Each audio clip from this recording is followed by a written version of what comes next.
Nia Thompson knew how to stretch $1 farther than most people could stretch a smile. At 28, she had learned that hope wasn't something handed to you. It was something you built out of scraps one determined morning at a time.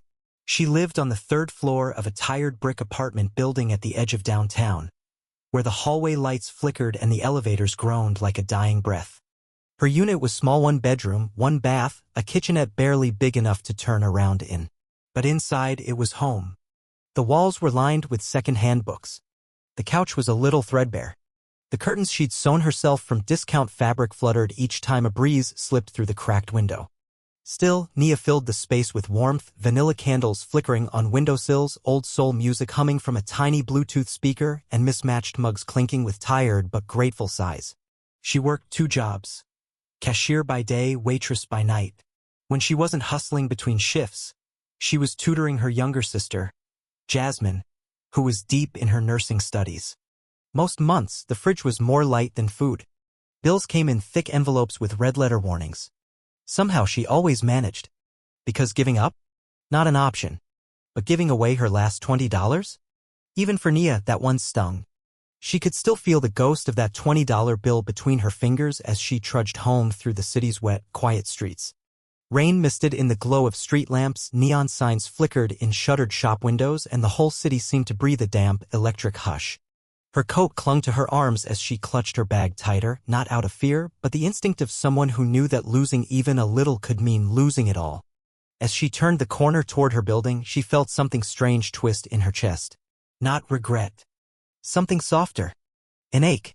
She had no idea who the man was. Just that he looked broken in a way that wasn't theatrical. Hollow. Honest. His hands shook.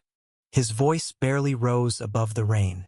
And without thinking, she gave him what she had. Not much.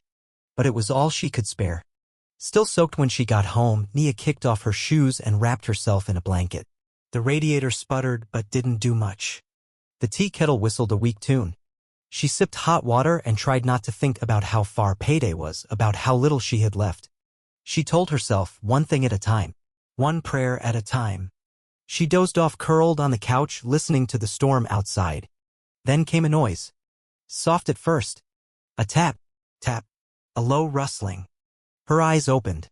She crept to the peephole and saw nothing. Maybe the wind. Or maybe the city talking in its sleep. Still, she checked the locks twice before going back to the couch. Morning came too soon. And with it, the doorbell. She groaned, blinking at the clock. 6:43 a.m. At the window, she peeked out to see a white van parked by the curb. A man in a navy windbreaker stood at the entrance, holding a small brown box. Her name was written clearly on it. "Who are you?" she called through the window. "Just a delivery," he replied with a calm smile. "You'll want to see this." He left the box on her doormat and walked back to the van. No logos. No badge. Just gone. Nia hesitated, then stepped outside and brought the box in. It was light but solid. She opened it slowly. On top, a folded note. "Thank you for seeing me. For giving when you had nothing to spare. This world needs more of you." Beneath the note, a pair of shiny silver keys. No tag, no explanation. And under the keys? Legal documents. Nia stared, heart pounding. Her name was at the top. Nia Danielle Thompson. Transfer of property ownership. A deed for a house. A real house. On Waverly Street. She flipped through the pages, searching for the trick. There had to be one. But everything looked legitimate. Her eyes fell on the signature line, that handwriting. It felt familiar. And then she remembered. The man. The one from the night before. He'd used her pen. He'd signed something. She tore through her purse and found the receipt she'd scribbled a quote on. And just above it had same signature.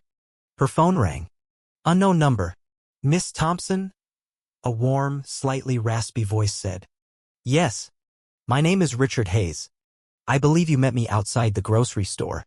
She nearly dropped the phone. "I don't understand." "You will," he replied. "Meet me at the Waverly Community Center at noon."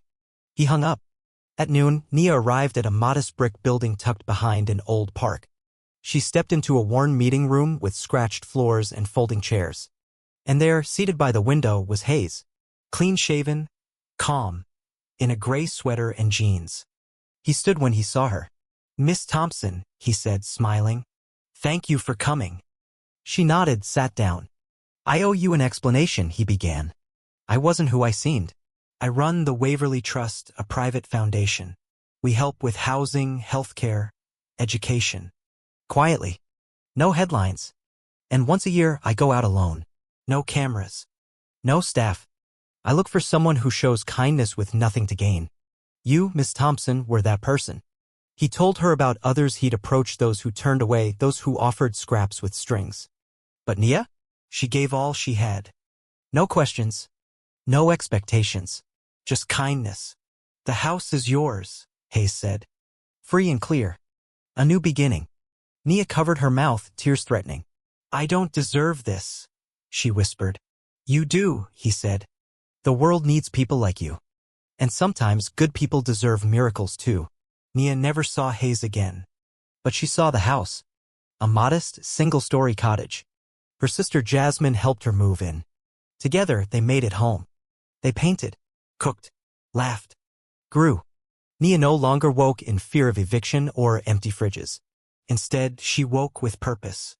She began a notebook filled with ideas, food pantries, tutoring, volunteer work. She helped start a community fridge. She donated time, skills, and warmth. Quietly. Because kindness, she learned, wasn't about grand gestures or recognition. It was about showing up even when it hurt, even when no one noticed. And as the seasons turned, people came to know her as the heart of Waverly Street. Not for the house she had, but the way she lived inside it. Every time she gave, she remembered that night in the rain, the $20 bill she thought was the end of her rope. But instead, it had been the start of something beautiful.